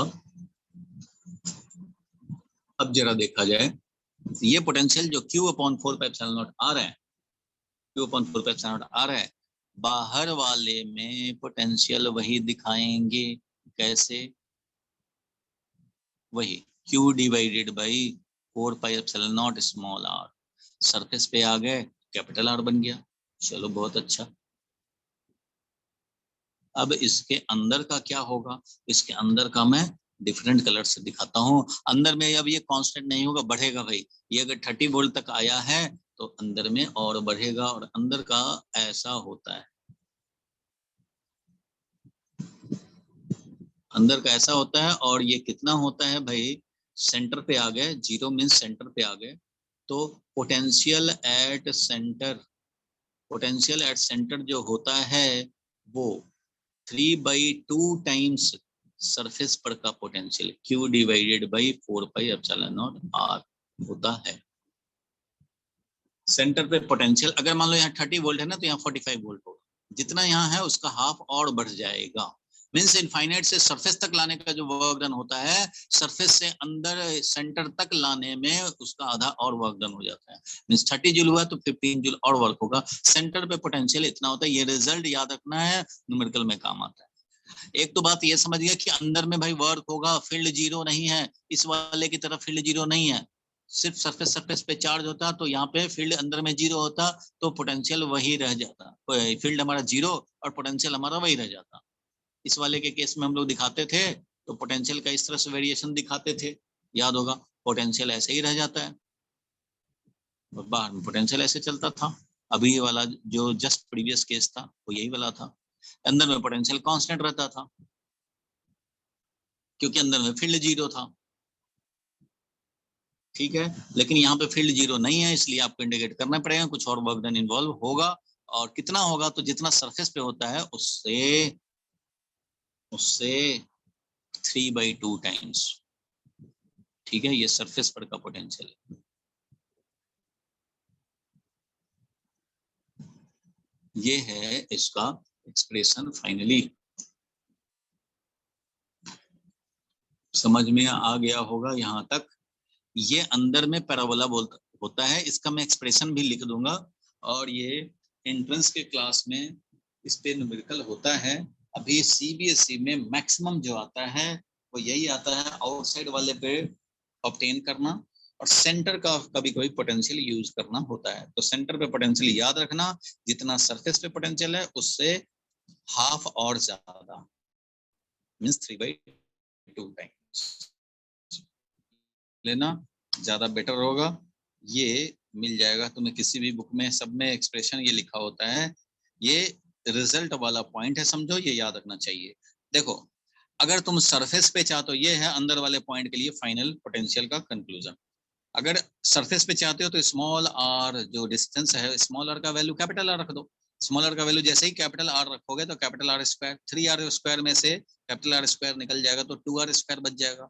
अब 2r स्क्वायर बच जाएगा तो यहाँ पे देखो, अच्छा ये 2r एक 2 और यहाँ नीचे रह गया, 2rq, तो rq है इंटू 2 लिख देता हूँ यहाँ पे। देखो अब हम लोग चाहते हैं कहाँ भाई, तो सरफेस पे चाहते हैं तो स्मॉल आर का वैल्यू कैपिटल आर रखे सरफेस के पोटेंशियल निकालने के लिए। अंदर वाले के लिए एक्सप्रेशन है, ये सेंटर से डिस्टेंस है। सरफेस के लिए स्मॉल आर का वैल्यू कैपिटल आर रखेंगे, 3r square minus r square, 2r square होगा, 2 से 2 कैंसिल हो जाएगा, r स्क्वायर रह जाएगा, r स्क्वायर इधर rq, तो एक r बच जाएगा, q/4πε0r मिल जाएगा। सेंटर पे निकालना चाहते हो तो स्मॉल आर का वैल्यू 0 रखोगे, सेंटर के लिए स्मॉल आर का वैल्यू 0 रखेंगे, 0 रखेंगे तो ये 0 हो गया। 3r स्क्वायर या 2 है तो देखो 3/2 हो गया, r स्क्वायर से एक कैंसिल हो जाएगा, एक रहेगा, rq कैंसिल हो गया, एक रह गया, तो आ गया 3/2 और q/4πε0r मिल जाएगा। तो ये फाइनल एक्सप्रेशन है। अगर हम लोग सेंटर से कितना भी डिस्टेंस पे निकालना चाहते हैं, स्मॉल आर का वैल्यू रख सकते हो। इससे ज्यादा कहीं नहीं कराए जाते हैं सीबीएसई के क्लास में। एक्चुअली सीबीएसई के क्लास में मोस्ट ऑफ द टीचर इस केस को बोलते ही नहीं, डिस्कस ही नहीं करते इस केस को, सिर्फ ये वाला केस डिस्कस करके चल देते हैं। स्कूल में जरा ध्यान देना, या दूसरे ट्यूशन में भी जो होते हैं वो इस अंदर वाले केस के लिए कोई हाथ नहीं डालता कि भाई इसका जरूरत नहीं है सीबीएसई। ठीक है, फिर भी मैंने आपको इन्फॉर्मेशन दे दिया यहाँ का, क्योंकि न्यूमेरिकल में आप कहीं फंस न जाएं, कहीं आ जाए तो। ऐसा वाले के लिए ये है और ये पोटेंशियल है। ठीक है, ये दोनों अलग अलग हैं। ये है जब हमारा ओनली सरफेस पे चार्ज हो तो इलेक्ट्रिक फील्ड और पोटेंशियल, और ये है जब हमारा थ्रू आउट द वॉल्यूम, ये है charge only on surface, charge only on surface वाला केस जस्ट कंपेयर करने के लिए यहाँ दिखाया। अदरवाइज इस क्वेश्चन के आंसर में इसको मेंशन करने की कोई जरूरत नहीं थी, बस मैंने कंपेयर कर दिया ताकि आप डिफरेंस समझ सके। देखो, अंदर में कोई भी पॉइंट से कहीं भी जाओ, चाहे सरफेस से अंदर में जाओ, सबका सेम पोटेंशियल होता है, सेम पोटेंशियल होता है, इसलिए वर्क डन 0। और इलेक्ट्रिक फील्ड भी 0 होता है, इसलिए work done by electric force भी 0 होता है, अगर अंदर वाला पॉइंट ही हो और फाइनल पॉइंट भी अंदर वाला ही रहे। ये वर्क डन क्या होगा 0, क्योंकि अंदर में इलेक्ट्रिक फील्ड ही है 0।